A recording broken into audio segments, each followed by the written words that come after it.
I grew up around here, and I was in fisheries. Like, I worked at the fish markets on a couple boats, and when I went to college, I was going to major in fisheries. I was kind of watching the fishing industry struggling really hard.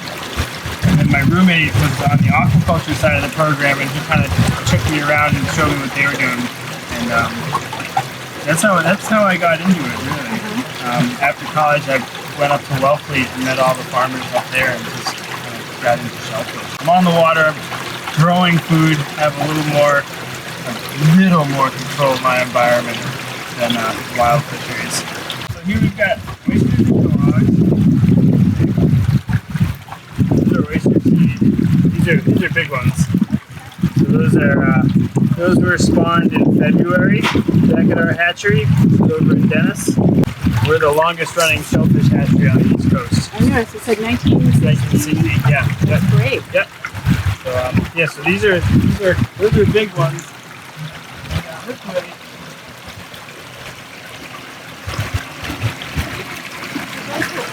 Those are oysters. Yep. Those are also oysters. Wow. They came out of the hatchery today. They were spawned about a month ago. So what we do is we bring in adult animals into the hatchery. We put them in a perfect environment, like 70-degree water, and we grow lots of really nice algae, and we trick them into thinking it's July. And they broadcast spawn, so they just release their eggs. We can catch them on a screen and hatch them in tanks, and it goes from there. And then we breed for certain traits, like we really like a nice dark shell. And our oysters are known for pretty fast growth, and they're really known for growing into a nice shaped oyster. And that's something that's really desirable in a restaurant. You mentioned that they want something to attach to. Do you find that you get shells from elsewhere and use them as attachments? Yeah, so what we use in the hatchery is actually chicken chip. If you have a chicken farm, you feed them crushed up shell, ground up shell.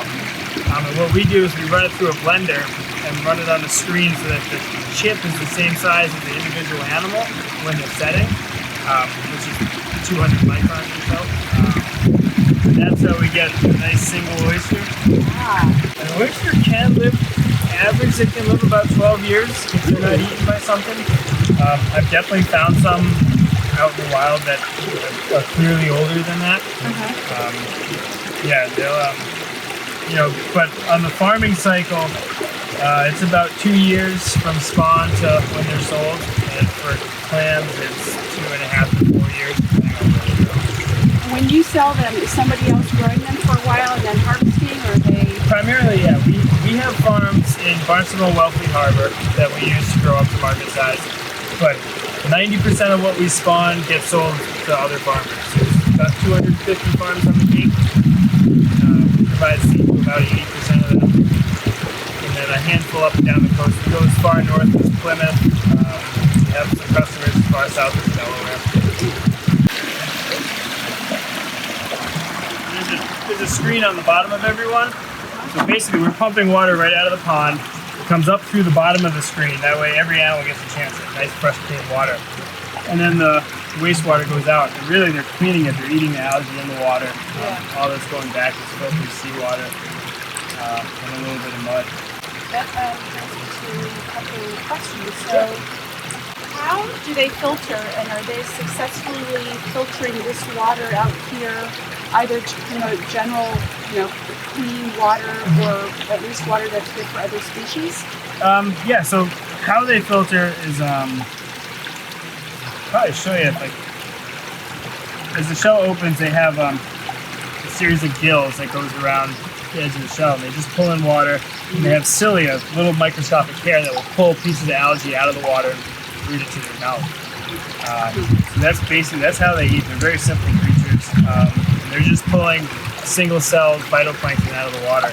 As far as cleaning the water, basically what they do is you get excess nitrogen in the water, you get excess algae, and so they eat that algae.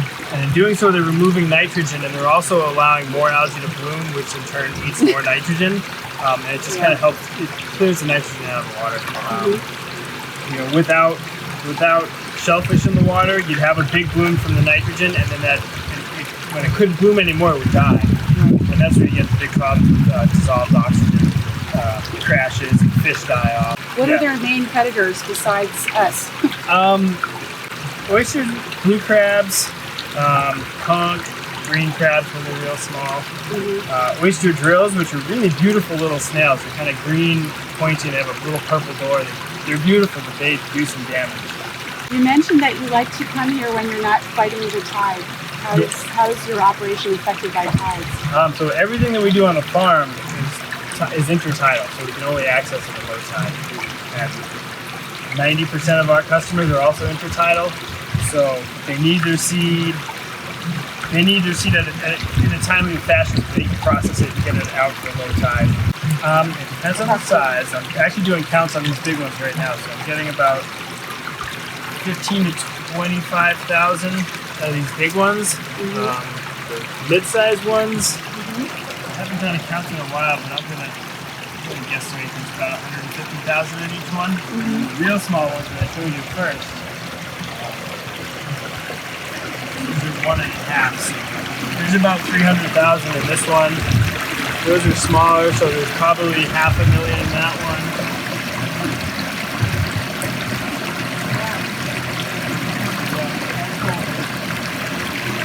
A good 6 or 7 million oysters in any given time. So it's really very efficient use of Yeah. space. Yep. Yeah, that's the nice thing about these nurseries. You know, once you get out to the farm, you know, people use acres to grow a couple 100,000. But here, the way we pump the water, it comes up through the animals. It allows us to stack it pretty dense, and they still get fed well. So they start here and they go. And then they go out. Yeah. We start up in April or May, sometimes March if we have some more of a wintered seed that we want to get going early. And then we run it until New Year's or so. Once there's a threat of ice, we shut it. During the winter, anything that hasn't been sold, we can put in a cooler for the winter. As long as they stay below 40 degrees, they go dormant. The heart rate goes down to about 1 to 2 beats a minute, and they'll stay for up to 3 months dry without any water. Back out this winter. What's the normal heartbeat? I honestly don't know. Look it up. Yeah. I never thought about them having a heartbeat. Yeah. I don't know if you eat shellfish, but Oh yeah. you shuck them right next to the adductor muscle, it builds your sap. Yeah. And especially during the summer, you can hold it for a minute and watch. A couple times a minute, it'll pump. I might never eat them again. Yeah. Do that. I don't want to tell you off. We shoot for little neck size, so something that you just want to put in a pot with some pasta and then steam them up. So it's the same plant, just a different name when it gets to size. Yeah. So you got little necks, top necks are the next size, the bigger ones. And you got cherries and chowder hogs. There's definitely, we plant multiple million. The cohogs, we just pre-plant them in the mud and put a net over them to keep the crabs from eating them. And then we harvest them full rakes. Do that while your water's like chest deep down to like ankle deep, big rakes go through the mud. And we miss some, so when we go back and dig again, we'll wind up with some top necks and chowder. You really have to do it by hand. Yeah. There's people playing with mechanized, sort of mechanized ways. On the West Coast, they're really, really kind of forward thinking. Like over there, they use potato harvesters, beach cleaners to scoop the plants up. The regulations and just the people on the East Coast keep it a little more traditional. My job, I'm the general manager, so I have to do like a little bit of everything. Everything from the business aspect, engineering, plumbing, electrical stuff, biological stuff, and then I get to spend time just out in the field, like grunt work and pulling rakes and doing stuff like that. So I get to do a little bit of everything. The diversity is cool. We can't keep a clam in the house. If you dig a clam, it's gone.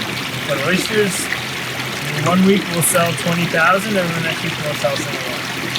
Up and down, and all the farms are finding that. Clams are more something that people take home and steam. Cook themselves. Oysters is like a cultural thing. You go to a restaurant, you have some oysters for an appetizer. You go to the bar and have a drink with some oysters.